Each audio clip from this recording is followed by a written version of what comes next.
大家好，我係高手少。天水圍呢個地方真係專出傳奇人物。天水圍墮天地獄受流馬車，而家就出啲太空人。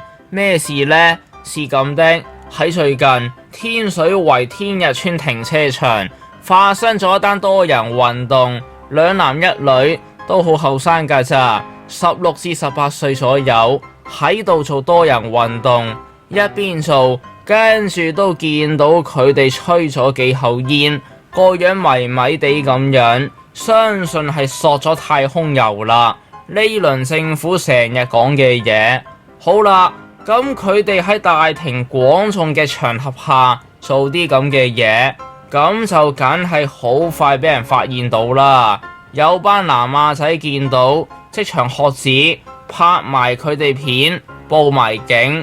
嗰幾個太空人見到咁樣，先至冇再繼續多人運動，停止咗，迷下咁。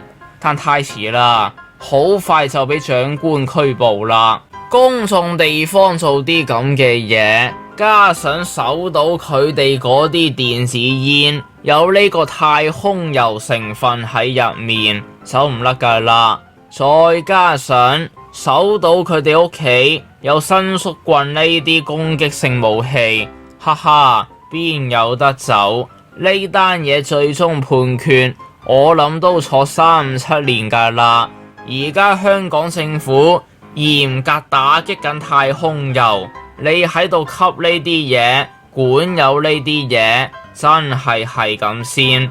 淨係公眾地方做啲咁嘅嘢都還好，你家陣再加埋做太空人，咁冇噶啦，一世噶啦。不過講開太空油，呢排呢樣嘢喺香港都幾活躍，老是常出現。就喺呢單嘢發生之後冇幾耐，又係天水圍有個未成年少女喺輕鐵車廂入面吸太空油，吸完之後落車行路好似飲醉酒咁樣，撞嚟撞去，神情好呆滯，迷下，跟住有人見到，梗係報警啦。然後長官到場，發現有料到，拉咗。好啦，經調查發現呢個女仔先得13歲左右，過往冇呢味嘢嘅習慣嘅，係近日向街頭一個陌生人以250蚊買入咁有料嘅煙彈，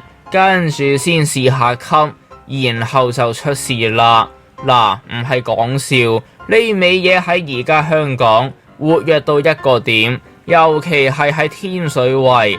呢期天水圍真係出晒名啦，以前叫悲情城市，而家叫太空城市，咁多太空人喺度，真係唔怪得點解香港政府家陣要嚴格打擊呢味嘢啦。多咗咁多年輕人吸，仲要呢味嘢都好容易就拎到手，如果唔嚴打，相信好快香港會有好多太空人喺度，太容易拎到手啦。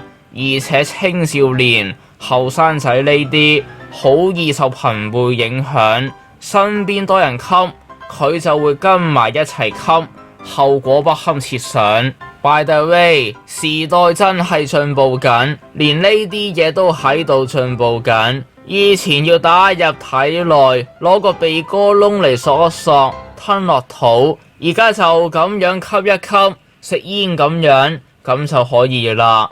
唔係香港政府成日講太空油，加埋呢排發生啲咁嘅事，我真係唔知咩太空油、白花油、花生油呢啲我就知。睇嚟我同時代都脫節了。